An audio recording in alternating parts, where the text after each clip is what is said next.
শুকরিয়া আল্লাহ তাআলার দরবারে যে আল্লাহ রাব্বুল আলামিন মাহে রমজানকে সামনে রেখে আমাদেরকে আজকে শাবান মাসের 14 তারিখ আজকে দিনগত রাত্রে বিশেষ আমল, এই আমলকে সামনে নিয়ে আল্লাহ তাআলা আমাদেরকে তার ঘরে এসে জুমার নামাজ উদ্দেশ্যে নামাজের পূর্ব সময় কিছু আলোচনা শোনা এবং বলার তৌফিক দান করলেন। এই জন্য আমরা আল্লাহ তাআলার দরবারে মহব্বতের সঙ্গে দিল থেকে শুকরিয়া জ্ঞাপন করে বলি আলহামদুলিল্লাহ।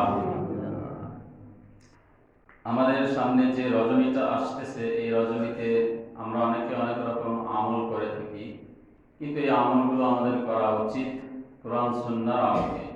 হুজুর আকরাম সাল্লাল্লাহু আলাইহি সাল্লাম যে আমলগুলো করেছেন সেই আমলগুলোই কেবল করা, আর অন্য আমল যেগুলো করেন নাই, যা আমরা করে থাকি অনেক সময়, সেগুলো বর্জন করা।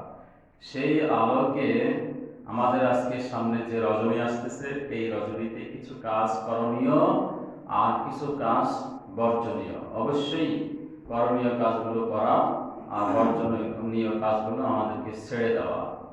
করণীয় কাজগুলো কি? করণীয় কাজগুলো হচ্ছে আজকের রজনীতে আমরা ইবাদতের মাধ্যমে আজকের রাতটা কাটানো।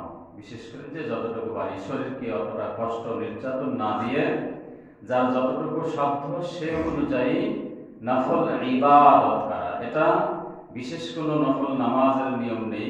যেভাবে আমরা দুই রাকাত করে নফল নামাজ পড়ি, ঠিক সেইভাবেই দুই রাকাত করে যে কোনো সূরা আমরা যেভাবে নফল নামাজে সূরা মিলায় পড়ি, ঠিক সেইভাবেই দুই রাকাত করে নামাজ আদায় করা। আজকের রজনীতে এই আমল করা, কোরআন তেলাওয়াত করা, জিকির আজকার করা।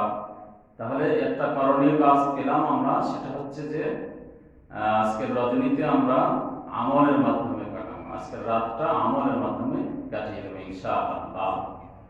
হুজুর আকরাম সাল্লাল্লাহু আলাইহি ওয়াসাল্লাম আরো একটি আমলের কথা বলেছেন, সেটা হচ্ছে আজকের রাত্রে সেহরি খেয়ে আগামীকাল রোজা রাখা। আজকের রাত্রে সেহরি খেয়ে আগামীকাল কি রাখা? রোজা রাখা। এটা হচ্ছে দ্বিতীয় একটা আমল, করণীয় আমল। যা একটাই রোজা, আজকে রাত্রে আমরা সেহরি খাবো, আগামীকাল রোজা রাখবো। নবী করিম সাল্লাল্লাহু আলাইহি ওয়াসাল্লাম বলতেছেন, ইযা কানা লাইলাতুন নিসফি মিন শাবান, ইযা কানা লাইলাতুন নিসফি মিন শাবান, যখন শাবানের 14 তারিখ হাজির হয়ে যায়, দিনগত রজনীতে তোমরা কি করো? ফাকুমু লাইলাহা, সেই 14 তারিখের দিবাগত রাত্রে তোমরা কিয়ামুল লাইল করো, তথা নফল নামাজের মাধ্যমে আল্লাহ তাআলার সন্তুষ্টি হাসিল করার জন্য তোমরা চেষ্টা করো। আল্লাহ তাআলার সন্তুষ্টি হাসিলের জন্য ফাকুমু কিয়ামা ফাকুমু লাইলা, সেই রজনীতে তোমরা বেশি বেশি দাঁড়িয়ে দাঁড়িয়ে নফল নামাজ পড়ো। আল্লাহর সন্তুষ্ট হাসিলের জন্য রাতকে নামাজের মাধ্যমে কাটিয়ে দাও। আল্লাহ সুবহানাহু ওয়া তাআলা বলেন, যারা আজকের এই রজনীকে বিশেষ কিয়ামের মাধ্যমে নফল নামাজের মাধ্যমে যারা আল্লাহর সন্তুষ্টি হাসিল করবে, তাদেরকে সাধারণ কোনো মুসল্লি বলা হবে না, তাদেরকে সাধারণ কোনো মুসলমান বলা হবে না, তাদেরকে বলা হবে ইবাদুর রহমান। তারা হলো রহমানের বান্দা, তারা হলো রহমানের বান্দা, তারা আল্লাহ তাআলার প্রিয় বান্দা। আল্লাহ তাআলা তাদেরকে উদ্দেশ্য করে বলেন, ওয়া ইবাদুর রহমানিল্লাযীনা ইয়ামশুনা আলাল আরদি হাওনা, তারা হলো ইবাদুর রহমান, তারা রহমানের বান্দা। তারা জমিনে যখন চলে নমনীয় ভাবে চলে, জমিন তাদের জন্য দোয়া করে, জমিন বলতে থাকে, হে আল্লাহর প্রিয় বান্দা, হে রহমানের বান্দা, তুমি কবে আসবে? তোমাকে স্বাগত জানাবো, তোমার জন্য আমরা জমিন অপেক্ষায় আছি, যেদিন আসবে আমরা তোমাদেরকে স্বাগত জানাবো। নাম ধরে ধরে বলে, হে অমর, তোমার অপেক্ষায় আমরা আছি, তুমি আসলে তোমাকে স্বাগত জানাবো। মাটি তাকে ডাক দিয়ে বলে, হায় তুমি আসো, তোমার অপেক্ষায় আমরা আছি। তার জন্য দোয়া করে জমিন। আর যেই বান্দা ইবাদুর রহমান হতে পারল না, রাত্রকে আল্লাহর সন্তুষ্টির জন্য সময়কে অতিবাহিত করতে পারল না, জমিন তার জন্য বদদোয়া করে, ধমক দিয়ে বলে, হে অমর, তুমি আমার বুকের উপরে হাঁটতেছ, কি করে তোমার একটু ভয় লাগে না? তোমার আমার কাছে আমার বুকে আসার তো কোনো নির্ধারিত সময় নাই, কখন আসবে তোমার জানা নাই। আল্লাহ যখন ডাক দেবে আমার কাছে আসবে, কিন্তু তুমি কি জানো আমার কাছে আসলেই কি তুমি ভালো আচরণ পাবে? না না, তুমি যেভাবে চলতেছো আল্লাহ তোমার উপরে অসন্তুষ্ট, আমি মাটিও তোমার উপরে অসন্তুষ্ট।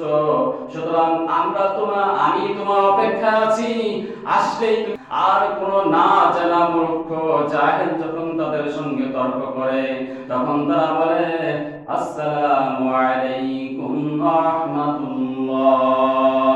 তাহলে আজকের রজনীটা একটা সুবর্ণ সুযোগ ইবাদুর রহমান হওয়ার, আল্লাহ তাআলার প্রিয় বান্দা হওয়ার। আজকে এই 14 তারিখ মাহে শাবানের দিন দিয়ে রাত্রে যে শুরু হবে মাগরিব থেকে, আজকের রজনীটা খুব সুবর্ণ এক সুযোগ ইবাদুর রহমান হওয়ার। আল্লাহ বলতেছেন, ওয়াল্লাযীনা ইয়াবিতুনা লিরাব্বিহিম সুজদান ওয়া কিয়ামা, ওয়াল্লাযীনা ইয়াবিতুনা লিরাব্বিহিম সুজদা। আজকের এই রজনী যেই বান্দা ইবাদুর রহমান হবে, তার একটা গুণ হবে, বিশেষ বিশেষ রাত্রগুলো সে যখন সামনে পাবে, তখন সে আর দেরি করে না, ওই সুযোগটা গ্রহণ করার জন্য আল্লাহ তাআলার মহব্বত নিয়ে তার নাক আর কপালকে আল্লাহ তাআলার কুদরতি পায়ে লুটাইয়া দেয়।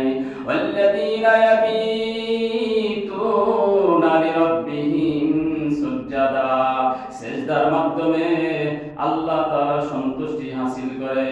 সিজদায় গিয়ে দিল ভরা ব্যথা নিয়ে, দিল ভরা মহব্বত নিয়ে আল্লাহকে উদ্দেশ্য করে বলে, সুবহানা রাব্বিয়াল আ'লা।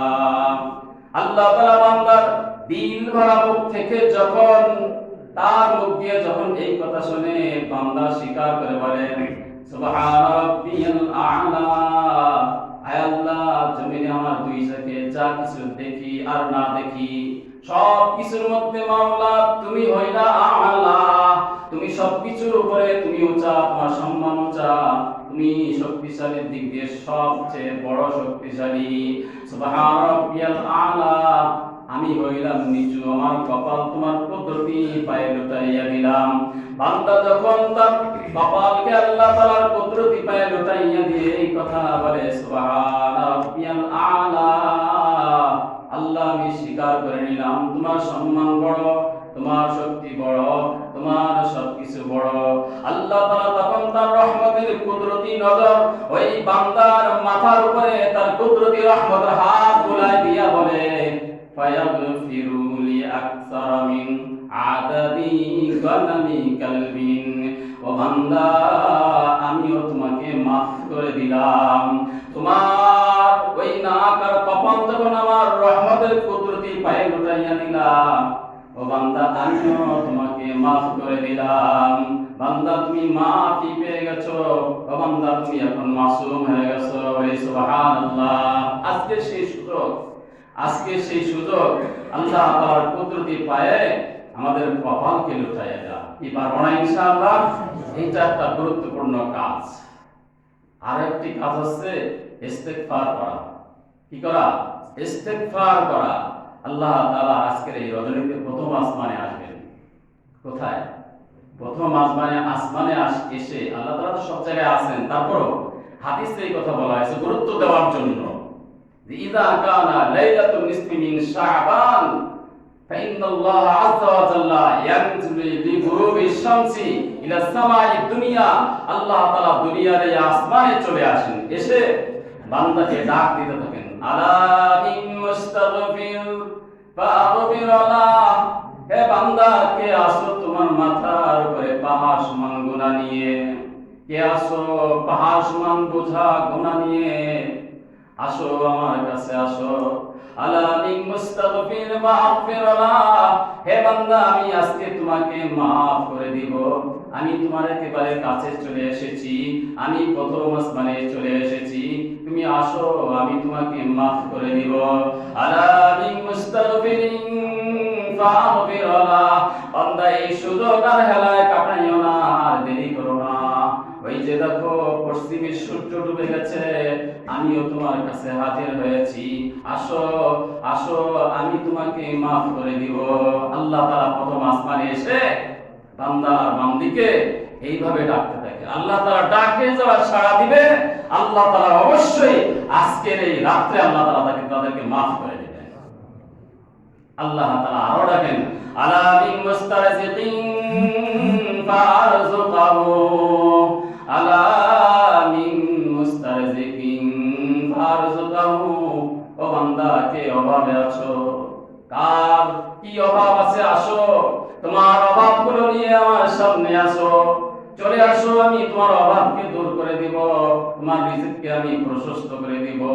আসো তোমার রিজিকের বিভিন্ন অভাব নিয়ে আমার সামনে হাজির হয়ে যাও, আমি আল্লাহ তাআলা তোমাকে আজকে এই রজনীতে রিজিকের অভাব দূর করে দিব।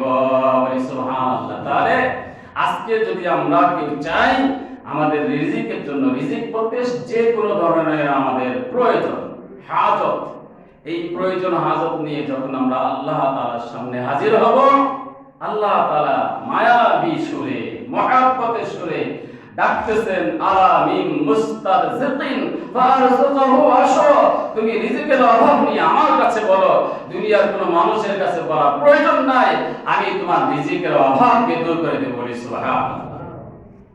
আল্লাহ তাআলা এভাবে আজকের রজনীতে ডাকতে থাকবেন। আল্লাহ তাআলা আরো ডাকতে থাকেন, আলা মিন মুবতালা, আলা মিন মুবতালা, হায় কি আছো জমিনের উপরে বড় বিপদ নিয়ে, তুমি অসুস্থ আছো, তুমি অসুস্থ, এমন অসুস্থ আছো কাউকে বলতেও পারো না, আমাকে বলো আমি তোমার সুস্থতা দান করে দিব। বলি সুবহানাল্লাহ। আল্লাহ তাআলা বলেন, তুমি শারীরিক অসুস্থতায় আছো, আমাকে বলো, এমন অসুস্থ যে কথা তুমি পাশের কাউকেও বলতে লজ্জা করো, পাশের কাউকেও বলতে পারো না, তুমি আমাকে বলো, আমি আল্লাহ তাআলা তোমার ওই মুবতালাকে ফাতুআফিহি, আমি আল্লাহ তাআলা তোমার ওই অসুস্থতাকে সুস্থতায় পরিণত করে দেব। সুবহানাল্লাহ।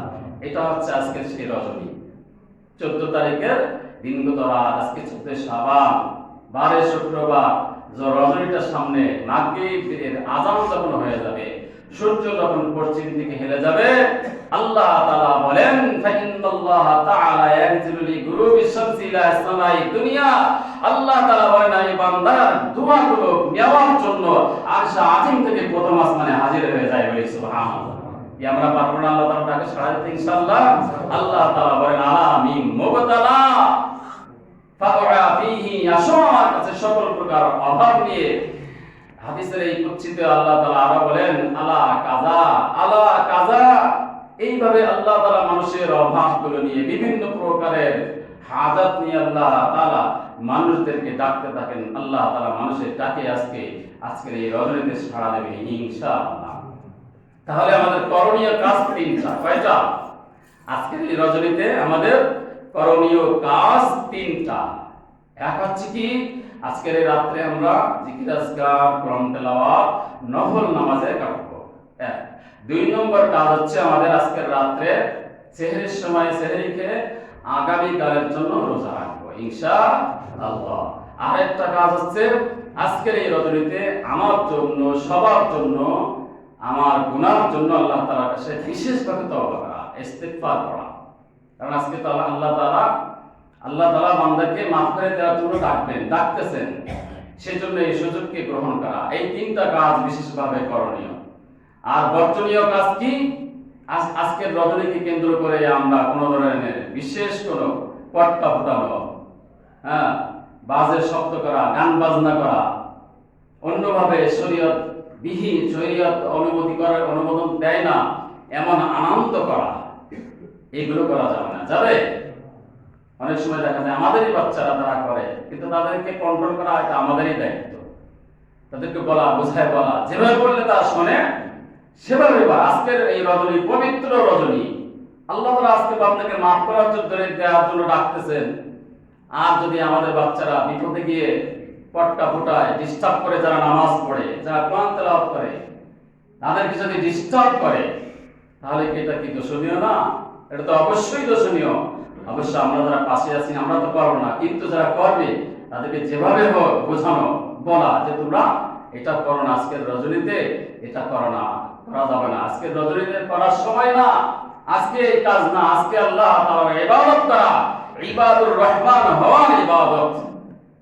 ওয়াইবাদুর রহমানিল্লাযীনা ইয়ামশুনা আলাল আরদি হাওনা।